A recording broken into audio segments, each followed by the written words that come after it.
हाँ तो भाई, क्या हाल है आप सभी के? चलो अच्छे हैं। देखिए तो भाई, आज हम जो बात करेंगे वो मानव शरीर से जुड़े हुए एक और महत्वपूर्ण घटना के या क्रिया के बारे में बात करेंगे। ठीक है? और उसे हम बोलते हैं, उस महत्वपूर्ण क्रिया को हम बोलते हैं अंड जनन। क्या बोलते हैं? अंड जनन, जिसको oogenesis कहा जाता है। बात को ध्यान से समझो। अंड जनन, जिसको हम oogenesis कहते हैं। आपको पता है स्पर्मेटोजेनेसिस का अध्ययन हमने किया था, शुक्र जनन का, है ना? तो उसी प्रकार आज हम ये देखेंगे कि आखिर मादा शरीर में अंड का निर्माण कैसे होता है। ठीक है? तो सबसे पहले हम इसकी एक डेफिनेशन देखेंगे, एक परिभाषा देखेंगे। तो क्या है, देखिए। अंडाशय की आद्य जनन कोशिका द्वारा अंडाणु का निर्माण होना अंड जनन कहलाता है। ठीक है? मैं आपको एक बात बता दूं कि जो स्पर्म का निर्माण है वो तो वृषण में होता है। किस में होता है? वृषण में। जबकि अंडाणु का निर्माण मादा शरीर के अंडाशय में होता है। ठीक है? आपने 10th क्लास में एक बात पढ़ी थी, नर जनन तंत्र और मादा जनन तंत्र में, क्या कि नर का जो प्राथमिक जनन अंग है वो कौन है? वृषण, जिसको हम टेस्टिस कहते हैं। और मादा का जो प्राथमिक जनन अंग है वो है अंडाशय, जिसको हम ओवेरी कह के चलते हैं। ठीक है? पढ़ा है ना आपने? अब मैं आपको ये बता दूं कि आखिर क्यों इनको हम प्राथमिक जनन अंग बोलते हैं। भाई, इनको प्राथमिक जनन अंग हम इसलिए बोल रहे हैं क्योंकि नर के जो वृषण है वो इनके लिए बहुत महत्वपूर्ण है। क्यों महत्वपूर्ण है? क्योंकि यहाँ स्पर्म का निर्माण होता है। सेम उसी प्रकार मादा के जो अंडाशय होते हैं वो उनके लिए बहुत महत्वपूर्ण होते हैं। क्यों होते हैं बहुत महत्वपूर्ण? क्योंकि वहाँ अंडाणुओं का निर्माण होता है। ठीक है? और ये शुक्राणु और अंडाणु क्या हैं? मानव के युग्मक। और इन्हीं युग्मकों के संलयन से एक भ्रूण बनता है और एक नई संतति उत्पन्न होती है। ठीक है? तो जो मुख्य संरचना है अंडाणु और शुक्राणु, उनका निर्माण वृषण और अंडाशय में होता है। इसीलिए इन दोनों अंगों को प्राथमिक जनन अंग कहा जाता है। ठीक है? तो आपको पता चल गया कि आखिर इनको प्राथमिक जनन अंग क्यों कहा जाता है। ठीक है? सिंपल सी बात है। चलिए, तो अब हम ये देखने की कोशिश करेंगे कि आखिर मादा शरीर में जो अंडाशय होता है वहाँ एक अंड का निर्माण कैसे होता है। अंडाणु। ठीक है? अच्छा, मैं आपको यहाँ एक बात और बता दूं कि नर में जो शुक्राणु निर्माण होता है, नर में जो शुक्राणु बनते हैं वो 74 दिन में बनते हैं, 74 डे में बनते हैं।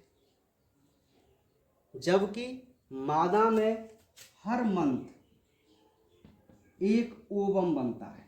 एक ओवम, मात्र एक ओवम। जबकि इसमें असंख्य बनते हैं स्पर्म। नर में जो स्पर्म की संख्या होती है वो असंख्य होती है, कोई काउंटिंग नहीं होती। ठीक है? लेकिन फीमेल में per month after 13 years as, मतलब 13 साल की अवस्था के बाद फीमेल में हर मंथ एक ओवम का क्या होता है, निर्माण होता है, एक अंड बनता है हर महीने आफ्टर 13 ईयर्स एज। ठीक है भाई, चलिए, तो ये आपको बात समझ में आ गई। अब हम देखते हैं अंड जनन प्रक्रिया कि भाई आखिर अंडाणु का निर्माण कैसे होता है। तो उसके ये 3 अवस्था हैं। पहली है गुणन प्रावस्था, दूसरी है वृद्धि प्रावस्था, और थर्ड है परिपक्वन प्रावस्था। देखो, जो शुक्राणु का निर्माण होता था वो सबसे पहले 2 चरणों में होता था, और उसमें जो पहला चरण था उस चरण की ये 3 प्रावस्थाएं थी। लेकिन अंडाशय में अंडाणु का निर्माण डायरेक्ट इन तीनों प्रावस्थाओं के माध्यम से ही होता है। ठीक है, समझ में आ गई बात। यानी कि जब भी हम oogenesis के बारे में बात करेंगे तो आपको सिंपल ये कह के चलना है कि अंड जनन की प्रक्रिया 3 प्रावस्थाओं में कंप्लीट होती है। पहली प्रावस्था गुणन प्रावस्था, दूसरी है वृद्धि प्रावस्था, और तीसरी है परिपक्वन प्रावस्था। ठीक है, तो ये हमारे पास 3 प्रावस्थाएं होती हैं। अब हम इनको क्रम से एक एक करके देखते हैं। तो सबसे पहले वही हमें आरेख बनाना है। तो देखिए, सबसे पहले हमारे पास एक द्विगुणित कोशिका होती है। इस द्विगुणित कोशिका को हम आद्य जनन कोशिका या मैं कहूं मातृ कोशिका कह सकते हैं। ठीक है, इस आद्य जनन कोशिका में लगातार, अच्छा, पहली जो हमारी प्रावस्था चलेगी वो कौन सी चलेगी भाई, गुणन प्रावस्था। और मैं आपको बता दूं, देखो, गुणन का मतलब होता है बढ़ना, मल्टीप्लाई होना। जैसे 1 से 2, 2 से 4, 8, 16, 32, 64, 128, 256, 512, 1024, 2038, 48, 4096। समझ में आ गई बात। तो इस प्रकार कोशिकाओं की संख्या बढ़ती जाती है। जैसे एक कोशिका है, इससे 2 बनी, 2 से फिर 4 बनेंगी, 4 से 8 बनेंगे, 8 से 16 बनेंगे। तो इस प्रकार कोशिकाएं बढ़ती जाती हैं। तो इस क्रिया को हम क्या बोलते हैं, गुणन प्रावस्था बोलते हैं। और ये घटना कौन से विभाजन से होती है, समसूत्री विभाजन से। मैं आपको बता चुका हूं कि समसूत्री और अर्धसूत्री विभाजन क्या होते हैं। समसूत्री मतलब सम माने समान और सूत्र माने गुणसूत्र। तो कोशिकाओं में होने वाला ऐसा विभाजन जिसमें नई कोशिका में गुणसूत्र की संख्या समान चलती रहे। जैसे मैंने यहाँ पर 2n लिखा है, तो मतलब ये द्विगुणित कोशिका है। और द्विगुणित का मतलब होता है जिसमें पूरे गुणसूत्र हों। जैसे मानव शरीर में कितने गुणसूत्र हैं, 46। तो 46 गुणसूत्र प्रत्येक कोशिका में होते हैं। अब बहुत सारी कोशिकाएं, तो हर कोशिका में कितने गुणसूत्र होंगे, 46 गुणसूत्र होंगे, है ना। तो ये द्विगुणित कोशिका है, इसमें होता है सबसे पहले समसूत्री विभाजन। तो समसूत्री विभाजन से मान लीजिए यहाँ पर बहुत सारी कोशिकाएं बन गई, लेकिन हम तो यहीं इतना ही लिखते।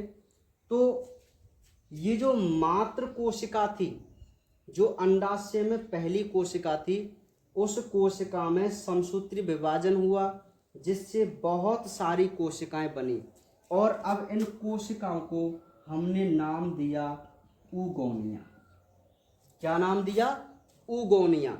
जबकि शुक्र जनन में हमने इसको क्या नाम दिया था, स्पर्मेटोगोनिया। समझ में आ गई बात। तो ये हो गई हमारी कौन सी प्रावस्था, गुणन प्रावस्था। नेक्स्ट जो आएगी वो आएगी वृद्धि प्रावस्था। तो इस वृद्धि प्रावस्था में क्या होता है कि एक ऊगोनिया, अब बात समझना, शुक्र जनन में यहाँ पर जितनी भी स्पर्मेटोगोनिया बनी थी वो सभी शुक्राणु का निर्माण करती हैं, सभी कोशिका। लेकिन मादा में एक अलग सिस्टम होता है, क्या कि ये जितनी भी ऊगोनिया बनी हैं ये सभी ऊगोनिया एक साथ वृद्धि नहीं करेंगी। हर महीने एक ऊगोनिया वृद्धि करती है, केवल हर महीने एक ऊगोनिया, ठीक है। और एक ऊगोनिया एक अंड का क्या करती है, निर्माण करती है। और ये बात मैं आपको पहले ही बता चुका हूँ कि फीमेल बॉडी में पर मंथ एक ओवम का फॉर्मेशन होता है, ठीक है। तो मात्र एक ऊगोनिया अपने आकार में क्या करेगी, यहाँ पर वृद्धि। और जिस ऊगोनिया ने अपने आकार में वृद्धि की है उसको हम प्राथमिक अंड कोशिका कहते हैं। क्या कहते हैं, प्राथमिक अंड कोशिका, ठीक है। अब जो हमारी तीसरी अवस्था चलती है वो चलती है परिपक्वन। इस परिपक्वन में क्या होता है कि जो प्राथमिक अंड कोशिका थी इसमें अर्धसूत्री विभाजन होता है पहला। अब आप समझदार हैं कि ये द्विगुणित कोशिका है और यदि इस द्विगुणित कोशिका में अर्धसूत्री विभाजन होता है तो अगुणित कोशिकाओं का निर्माण होता है। तो ये दो कोशिका बनाएगी ना, और दोनों कोशिका कैसी होंगी, अगुणित। अब यहाँ पर एक अंतर आप समझो कि मैंने एक कोशिका को बड़ी कोशिका बनाई है और एक कोशिका बनाई है छोटी, है ना। तो इन दोनों के अलग अलग नाम होते हैं। ये जो छोटी कोशिका होती है इसको हम फर्स्ट पोलर बॉडी बोलते हैं, और ये जो बड़ी कोशिका होती है इसको हम द्वितीयक अंड कोशिका बोलते हैं। नहीं आई आपको बात समझ में? देखो, प्राथमिक अंड कोशिका थी, इसमें अर्धसूत्री विभाजन फर्स्ट हुआ जिससे दो असमान कोशिकाएं बनी। जो बड़ी कोशिका थी उसको हम द्वितीयक अंड कोशिका कहते हैं और जो छोटी कोशिका थी उसको हम फर्स्ट पोलर बॉडी कहते हैं, ठीक है। अभी जो द्वितीयक अंड कोशिका है इसमें अर्धसूत्री विभाजन हुआ सेकंड, किसमें, द्वितीयक अंड कोशिका में। इससे फिर दो असमान कोशिकाएं बनी। अब ये जो कोशिका बनी उसको तो हम बोलते हैं अंडाणु, और ये जो छोटी कोशिका बनी उसको बोलते हैं सेकंड पोलर बॉडी। समझ में आ गई बात? क्या बोलते हैं, सेकंड पोलर बॉडी। तो इस प्रकार ये हमारे लास्ट में क्या बन गया, एक अंडाणु बन गया। और हम क्या पढ़ रहे हैं, अंडजनन, अर्थात अंडाणु कैसे बनता है। तो फिलहाल आप इसको एक बार बनाइए, फिर मैं इसको दोबारा समझाता हूँ।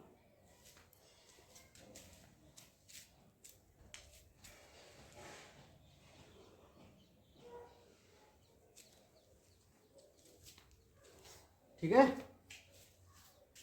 बनाओ फटाफट। बना लिया, या आप इसका स्क्रीनशॉट भी ले सकते हैं, ठीक है। अब समझो दोबारा। देखिए भाई, हम अंडजनन पढ़ रहे हैं, अर्थात ये देख रहे हैं कि मादा के अंडाशय में अंडाणु का निर्माण कैसे होता है। मादा के अंडाशय में अंडाणु का निर्माण कैसे होता है। तो समझिए, 3 प्रावस्थाओं में होता था। एक तो है गुणन प्रावस्था, एक है वृद्धि प्रावस्था, और एक है परिपक्वन प्रावस्था, है कि नहीं। तो जो गुणन प्रावस्था होती है उसमें क्या होता है कि जो मात्र कोशिका होती है उसमें केवल विभाजन होता है और बहुत सारी कोशिकाएं बनती हैं। तो यहाँ ऐसा ही हुआ था कि आद्य जनन कोशिकाओं में लगातार समसूत्री विभाजन हुआ जिससे बहुत सारी कोशिकाएं बनी, और उन कोशिकाओं को नाम दिया गया ऊगोनिया। क्या नाम दिया गया, ऊगोनिया। ठीक है। अब इनमें से क्या हुआ कि हर महीने एक ओगोनिया ने अपने आकार में क्या कर ली, वृद्धि। तो इस वृद्धि की हुई ओगोनिया को अब हम नाम देते हैं प्राथमिक अंड कोशिका। क्या नाम देते हैं, प्राथमिक अंड कोशिका। ठीक है। अब इस प्राथमिक अंड कोशिका में अर्धसूत्री विभाजन पहला होता है, और हम जानते हैं कि यदि अर्धसूत्री विभाजन होगा तो युग्मक बनेंगे, है ना। तो जो प्राथमिक अंड कोशिका थी उसमें जब अर्धसूत्री विभाजन पहला हुआ तो दो असमान कोशिकाएं बनती हैं, जिनमें से एक छोटी कोशिका और एक बड़ी कोशिका। तो जो बड़ी कोशिका होती है उसको हम कहते हैं द्वितीयक अंड कोशिका। क्या कहते हैं, द्वितीयक अंड कोशिका। ठीक है। अब इस द्वितीयक अंड कोशिका में क्या होता है, इस द्वितीयक अंड कोशिका में सेकंड अर्धसूत्री विभाजन होता है, दूसरी बार, मतलब उससे फिर दो असमान कोशिकाएं बनी। जो बड़ी कोशिका थी उसको हम बोलते हैं अंडाणु, और जो छोटी कोशिका है उसको बोलते हैं सेकंड पोलर बॉडी। ठीक है। तो इस प्रकार हमने 3 प्रावस्थाओं के माध्यम से अपने किसका निर्माण कर लिया, एक अंडाणु का निर्माण कर लिया। ठीक है। ये जो आरेख है ना, यही आरेख हमसे एग्जाम में पूछे जाते हैं। ठीक है। ये आपको आरेख ही समझने, बनाना केवल। ठीक है। अब देखिए यहाँ पर मैं आपको एक बात बता दूं कि नीट में यहाँ से कौन सा क्वेश्चन पूछा जाता है। यहाँ आप देखिए कि आपके पास एक प्राथमिक अंड कोशिका है, और एक प्राथमिक अंड कोशिका से कितने अंडाणु बन रहे हैं आप खुद देखिए। केवल एक अंडाणु बन रहा है ना, किससे, प्राथमिक अंड कोशिका से। अरे ये तो पोलर बॉडी है, कोई अंडाणु थोड़ी है। और जो द्वितीयक अंड कोशिका है उससे कितने अंडाणु बन रहे हैं, उससे भी एक अंडाणु बन रहा है ना। जबकि शुक्र जनन में क्या था कि जो प्राथमिक शुक्र जनन कोशिका थी उससे 4 शुक्राणु बनते थे, और जो द्वितीयक थी उससे 2 शुक्राणु बनते थे। यही बात थी ना। लेकिन यहाँ क्या है कि प्राथमिक अंड कोशिका हो चाहे द्वितीयक अंड कोशिका हो, दोनों से केवल एक ही अंडाणु का क्या होता है, निर्माण होता है। ठीक है। चलिए, यह आपको बात समझ में आ गई। अब मैं आपसे एक छोटा सा क्वेश्चन पूछता हूं, आप उसको बताने की कोशिश करना। ठीक है। देखिए, 100 शुक्राणु व 100 अंडाणु बनाने के लिए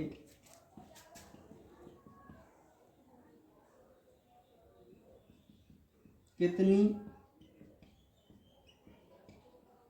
प्राथमिक कोशिका चाहिए, उनका अनुपात लिखो। क्वेश्चन को ध्यान से समझना। मैंने ये कहा है कि आपको 100 तो बनाने हैं शुक्राणु और 100 बनाने हैं अंडाणु। ठीक है। तो शुक्राणु और अंडाणु बनाने के लिए आपको कितनी प्राथमिक कोशिका चाहिए, प्राथमिक शुक्रजनन और प्राथमिक अंडजनन दोनों के ही प्राथमिक, और उन दो वो जितनी कोशिका चाहिए ना, आपको मुझे अनुपात के रूप में बता के देना है कि सर इन दोनों के लिए इन प्राथमिक कोशिकाओं का ये अनुपात आएगा। तो यही क्वेश्चन नीट में ऐसे पूछे जाते हैं।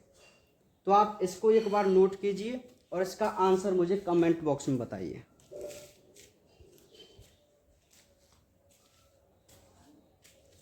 ठीक है, बता देना है ना। हाँ जरूर, ध्यानपूर्वक।